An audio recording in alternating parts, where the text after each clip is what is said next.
Praise the lord. యోబు గ్రంథము 38వ అధ్యాయము 39వ వచనం నుంచి కొన్ని వచనములు చదువుకుందాం. ఆడసింహము నిమిత్తము నీవు ఎరను వేటాడిదవా? సింహపు పిల్లలు తమ తమ గృహల్లో పడుకుని ఉన్నప్పుడు, తమ గృహల్లో పొంచి ఉండినప్పుడు నీవు వాటికి ఆకలి తీర్చెదవా? తిండి లేక తిరుగులాడుచు కాకి పిల్లలు దేవునికి మొరపెట్టినప్పుడు కాకికి ఆహారం సిద్ధపరచువాడెవడు?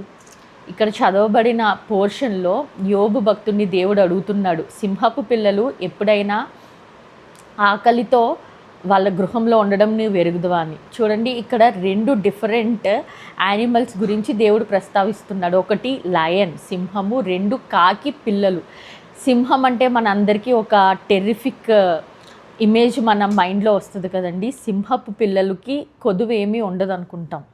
అలాగే ఈ వీడియో చూస్తున్న మీరులో ఎవరైనా బయటికి పెద్ద ఫ్యామిలీ నుంచి వచ్చాము అని ప్రజలకి పోర్ట్రే అవుతున్నారు, లేకపోతే మీ జాబ్ బట్టి అవుతున్నా, మీరు రహస్యమందు మీ గదిలో కొన్ని సమస్యలు బట్టి, కొన్ని లోటును బట్టి మౌనంగా పడుకుని ఏడుస్తున్నారేమో.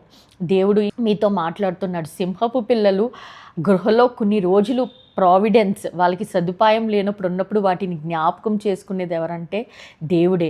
అలాగే రెండోది ఏంటంటే బలహీనమైన ఓవర్లుక్డ్ కాకి పిల్లలు. కాకంటే ఎవరికి ఇష్టం ఉండదు కదండి, కానీ కాకి పిల్లలు కూడా మొరపెట్టినప్పుడు దేవుడు వారి మొరను విని ఆలకిస్తాడంట. అంటే ఈ వచనములు మనకి ఏం చెప్తున్నాయంటే, how big we may be or how weak we may be. మనం ఎంత బలవంతులమైన అవ్వచ్చు, ఎంత బలహీనులమైన అవ్వచ్చు, కానీ మన పోషకుడు, మన సహాయకుడు మాత్రము ఒక్కడే. ఆయన వైపు చూసినప్పుడు ఆయన మనల్ని తృప్తిపరుస్తాడు.